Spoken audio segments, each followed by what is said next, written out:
ఆంధ్రప్రదేశ్ ఎన్నికల దగ్గర నుంచి మొదలు పెడితే మొదలు మహారాష్ట్ర, హర్యానా చాలా రాష్ట్రాల్లో ఎన్నికల ఫలితాల మీద అనుమానాలు కాదు, పబ్లిక్‌గా ఆధారాలు కనిపిస్తూ ఉన్నాయి. అండ్ ఎన్నో ప్రశ్నలు సంబంధిత రాష్ట్రాల్లోని కీలక వ్యక్తులు, జాతీయ స్థాయిలోని వ్యక్తులు లేవనెత్తుతూ ఉన్నా కూడా ఎక్కడ ఎలక్షన్ కమిషన్ సహేతుకమైన ఆన్సర్లు ఇవ్వడం లేదు. మొత్తం ఎన్నికల వ్యవస్థనే ఎవరి ప్రయోజనాల కోసం పణంగా పెడుతూ ఉన్నారు. ఇప్పుడు మన ఆంధ్రప్రదేశ్కి చూడండి, ఇంతకుముందు చూసాం ఏమని, అరే రాత్రి 8 తర్వాత ఆంధ్రప్రదేశ్లో 52.5 లక్షల మంది ఓట్లు వేయడం ఏందా, ఎన్నికల కమిషన్ డేటానే ముందు పెట్టి దేశవ్యాప్తంగా ప్రముఖులందరూ మాట్లాడారు.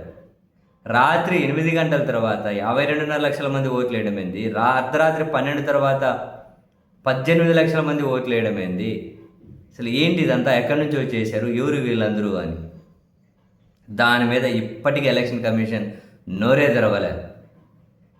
అండ్ తాజాగా జగన్మోహన్ రెడ్డి గారి సొంత ఛానల్లోనే వైఎస్ఆర్ కాంగ్రెస్ పార్టీ అధికార ప్రతినిధి నాగార్జున యాదవ్ గారు ఒక డిబేట్లో మరో కొత్త అంశాన్ని లేవనెత్తారు. ఆయన ఏమన్నారు, కూటమి అంటే తెలుగుదేశం పార్టీ, బీజేపీ, జనసేన ఈ పొత్తు కుదరక ముందు ఆంధ్రప్రదేశ్కి ఏ ఈవీఎంలను అయితే కేటాయించారో, వీవీప్యాట్లను ఏవైతే కేటాయించారో వాటిని పొత్తు కుదిరిన తర్వాత ఆ మిషన్లను వెనక్కి రప్పించి అప్పుడు కొత్తగా మ్యానుఫ్యాక్చర్ అయినటువంటి మిషన్లను ఆంధ్రప్రదేశ్కి పంపించారు. ఎందుకు ఇలా చేశారు అన్నది ఆయన కొన్ని ఆధారాలు, జీవోలను ఆ టీవీ ఛానల్ డిబేట్లో చూపించుకుంటూ మాట్లాడారు.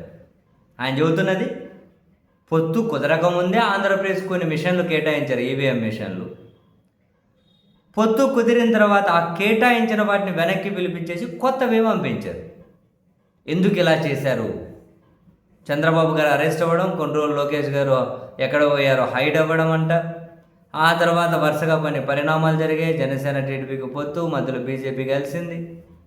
తర్వాత ఏమో అప్పుడు తయారు చేసిన అప్పుడు మ్యానుఫ్యాక్చర్ అయిన యూనిట్స్ని ఆంధ్రప్రదేశ్ కేటాయించారు, అంతకుముందు కేటాయించి వెనక్కి పిలిపించారట.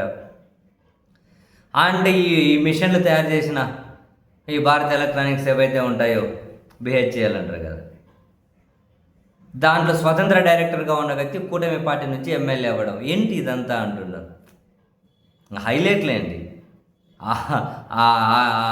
ఈవీఎంలు తయారు చేసిన కంపెనీలో మ్యానుఫ్యాక్చర్ అయిన కంపెనీలో డైరెక్టర్గా ఉన్న వ్యక్తి అసలు ఆయన కూటమి తరపున ఎమ్మెల్యే అయ్యారు కదా. ఆ పార్టీ, నాకు తెలిసి ఆ పార్టీ సింబల్ కూడా ఆ నియోజకవర్గంలో చాలామందికి తెలిసి ఉండదు. సీరియస్లీ నిజం, చాలామందికి ఆ సింబల్ కూడా తెలిసి ఉండదు.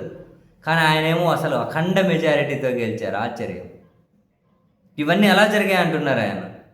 ఇప్పటికే అర్ధరాత్రి 52 లక్షల మంది ఎట్లా ఓట్లు వేశారో ప్రశ్నలకే సమాధానం లేదంటే, ఈయనొచ్చి పొత్తు కుదరక ముందు కేటాయించిన ఈవీఎంలు కుదిరిన తర్వాత వెనక్కి పిలిపించి కొత్త ఎందుకు పంపించారు అని ఈయన ఇంకో దాన్ని లేవనెత్తుతూ ఉన్నారు.